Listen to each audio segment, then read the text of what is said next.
नमस्कार, मैं हूं आशुतोष और आप देख रहे हैं एस्ट्रोलॉजी फर्स्ट।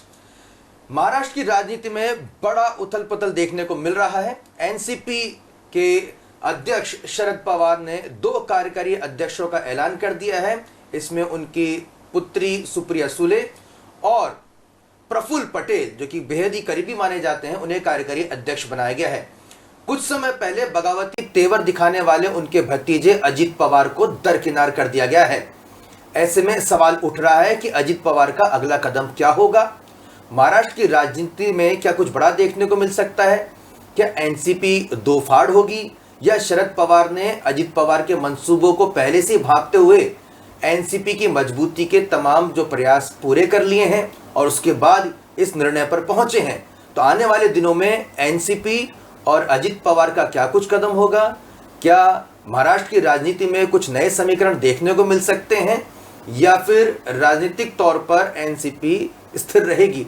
इन तमाम सवालों का जवाब हम ज्योतिष शास्त्र के जरिए जानने की कोशिश करेंगे और इसलिए हमारे साथ स्टूडियो में मौजूद हैं प्रसिद्ध ज्योतिषाचार्य पंडित विनोद गौतम जी। पंडित जी, आपका बहुत बहुत स्वागत है। पंडित जी, महाराष्ट्र की राजनीति में शरद पवार को कहा जा सकता है कि एक चाणक्य के तौर पर देखा जाता है। देश में भी उनसे बड़ा कोई राजनीतिक बहुत कम देखने को मिलते हैं। उन्होंने 2 कार्यकारी अध्यक्ष बनाने का ऐलान किया है, सुप्रिया सुले जो उनकी बेटी है और उनके करीबी प्रफुल्ल पटेल, लेकिन अजित पवार को कोई भी पद कार्यकारी अध्यक्ष के तौर पर नहीं मिला है। आने वाले दिनों में एनसीपी की किस तरह से आप समीकरण देखते हैं? देखा जाए तो शरद पवार जी जैसे जो सीनियर नेता हैं, इनको राजनीति का भीष्म पितामह कह सकते हैं।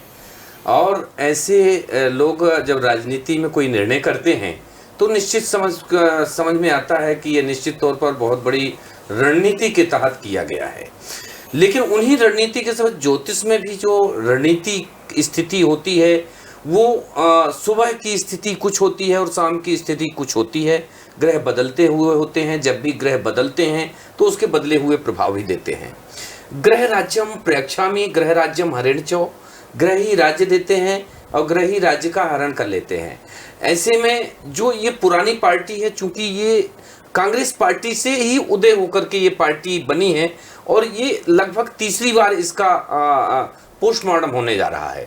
तो ग्रह स्थिति के अनुसार अगर देखा जाए तो इस पार्टी में एक और पार्टी छुपी हुई है और इसके अनुसार अन्य जो दावेदार हैं पार्टी के, जो प्रमुख बनने की स्थिति में हैं या जिनको बहुत सारे उनकी खुद की मतलब मनोरथ पूर्ण होने की, अभिलाषाएं पूर्ण होने की, ऐसी उनकी खुद की स्थितियां थीं जो चाहते थे कि हम अध्यक्ष बने और इतने समय से पार्टी के लिए बेहतरीन कार्य कर रहे थे, उनका नाम था। और ऐसे में शरद पवार जी द्वारा, जैसे आपने बताया कि सुप्रिया जी को कार्यकारिणी अध्यक्ष और दूसरा जो प्रफुल्ल जी को भी कार्यकारिणी अध्यक्ष बनाया गया है, उनको अलग अलग जिम्मे सौंपे गए हैं।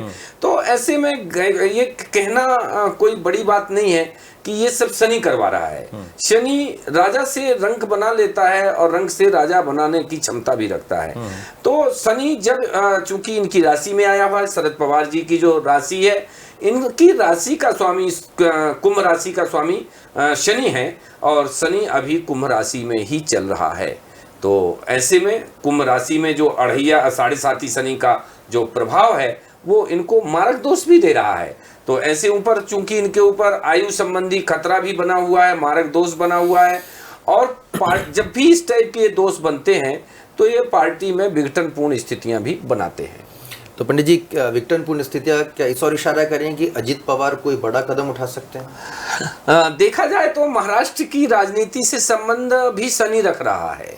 अभी पिछले समय पर देखा जाए तो पिछले समय पर जो ये घटनाक्रम घटित हुए और सरकार बदली और एकनाथ शिंदे जी मुख्यमंत्री के पद पर आसीन हुए, तो लगातार महाराष्ट्र में बदलाव का कारण भी शनि ही है। और चूंकि महाराष्ट्र की जो राशि है और महाराष्ट्र की जो प्रभाव राशि है उसके भी स्वामी शनि है, तो जहां जहां पर भी शनि का प्रभाव होगा वहां पर विघटन, टूट फूट और ये स्थितियां निश्चित तौर पर बनेगी।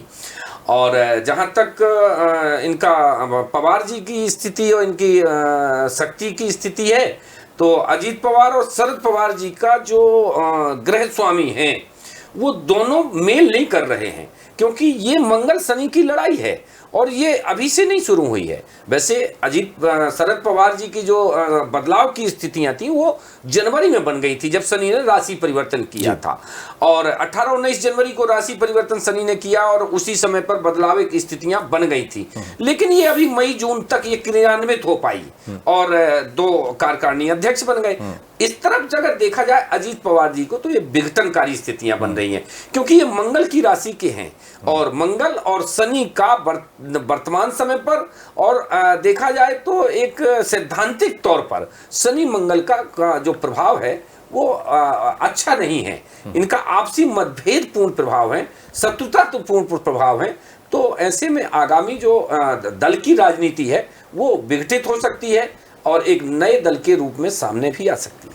नए दल के रूप में आपने कहा पंडित जी सामने आ सकती है, यानी कि अजीत पवार को नया दल बना सकते हैं, या किस तरह का, अगर आप ज्योतिष विश्लेषण खुलकर करें तो? जी आशुतोष जी, ये तो बहुत अच्छा प्रश्न है, क्योंकि वहां पर नए दल बनने शुरू हो गए हैं और देखा जाए तो ये जो नए दल की स्थिति है ये असंतुष्ट वर्ग एक होकर के और नए दल का निर्माण करेगा और इनका ये जो टारगेट है वो सिर्फ वहाँ टारगेट एक सरकार होगी जो कि वहाँ पर सत्तासीन होगी। यानी कि अजीत पवार जी नए दल का निर्माण करेंगे तो एनसीपी में जो टूट है वो अब आपकी ज्योतिषी गणना के हिसाब से अवश्यंभावी है?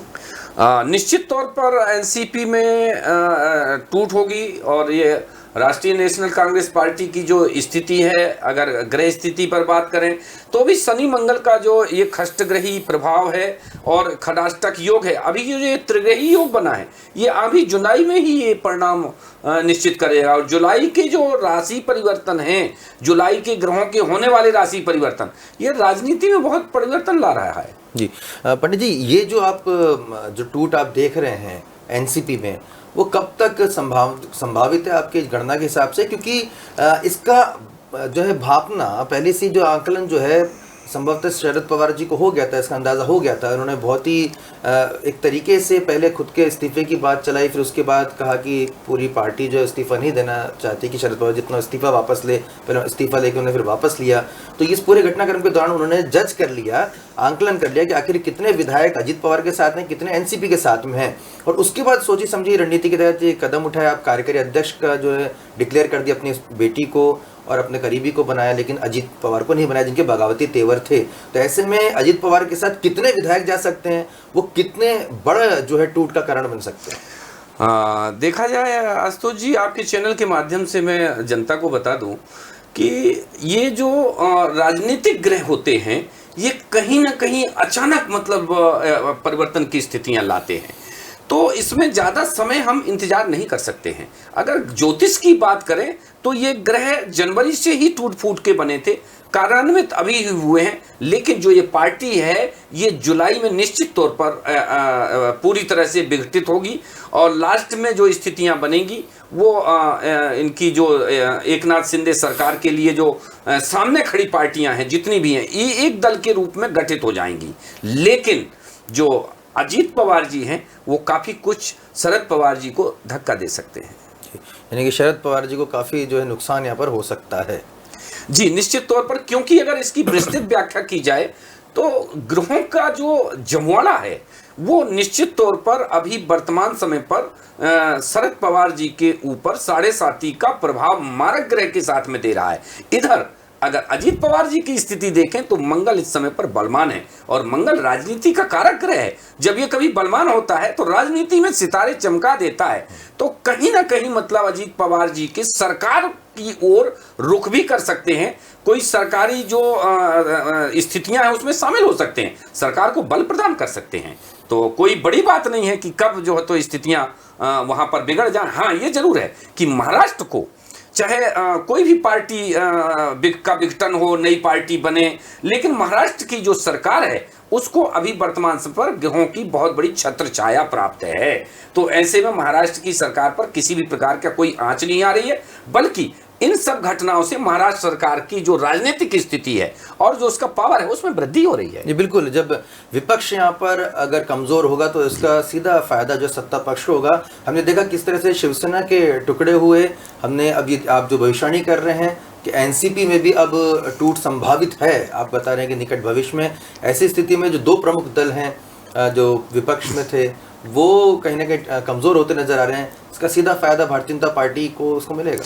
जी हाँ, निश्चित। महाराष्ट्र में तो खास तौर पर ग्रहों की स्थिति अगर देखी जाए, महाराष्ट्र की जो प्रभाव राशि है, खासतौर पर महाराष्ट्र सरकार की जो मुख्यमंत्री हैं, उप मुख्यमंत्री हैं, उनकी प्रभाव राशि पर अगर हम बात करें तो इन सब चीज़ें, विघटनकारी जो घटनाओं का जो मेल है, जो प्रभाव है, वो निश्चित तौर पर बढ़ोतरी कर रहा है सरकार की पद प्रतिष्ठा में। लेकिन उस समय के ग्रह अलग थे, जो उस समय की सरकार थी, उद्धव जी की सरकार थी। उस समय पर आपके ही चैनल के माध्यम से एक भविष्यवाणी की थी, उनकी सरकार जाने की भी भविष्यवाणी की थी। साथ ही उनका जो चुनाव जो चिन्ह है, जो उनके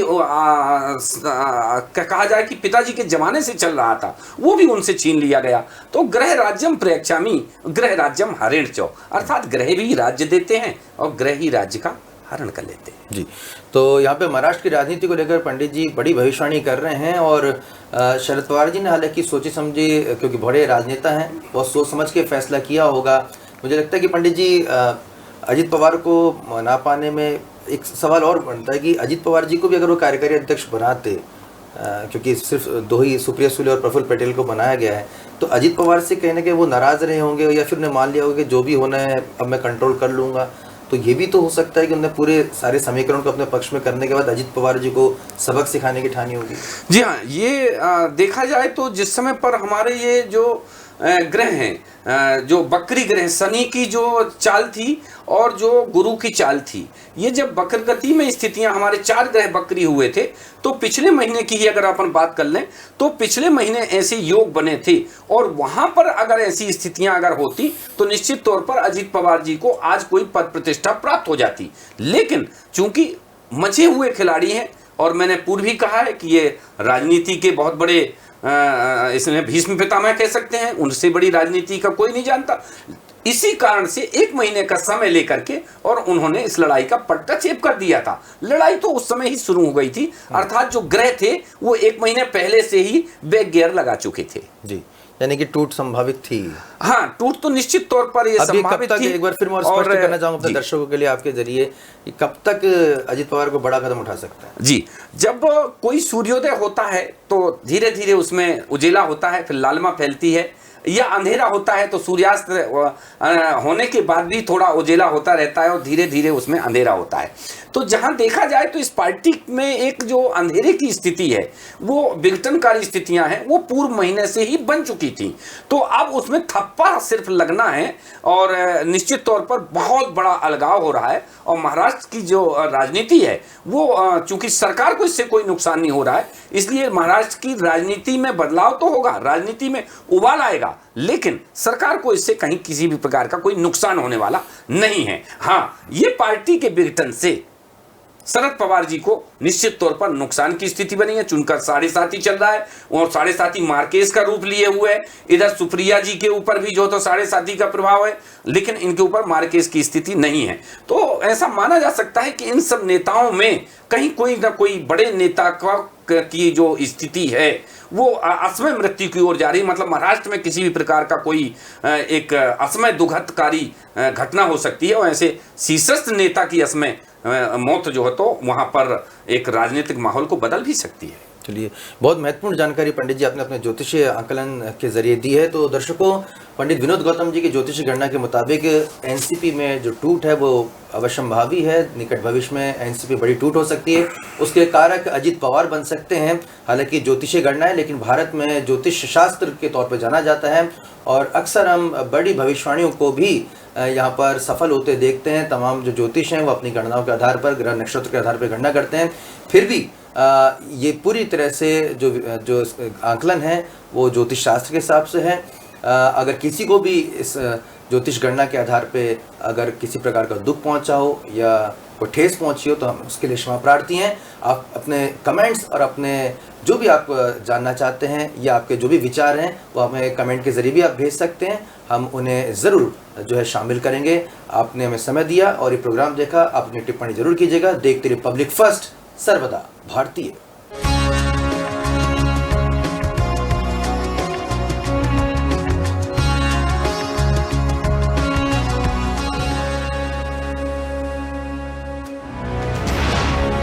ये है इंडिया फर्स्ट कम्युनिकेशन और आप देख रहे हैं ये है इंडिया फर्स्ट कम्युनिकेशन और आप देख रहे हैं पब्लिक फर्स्ट सर्वदा भारती।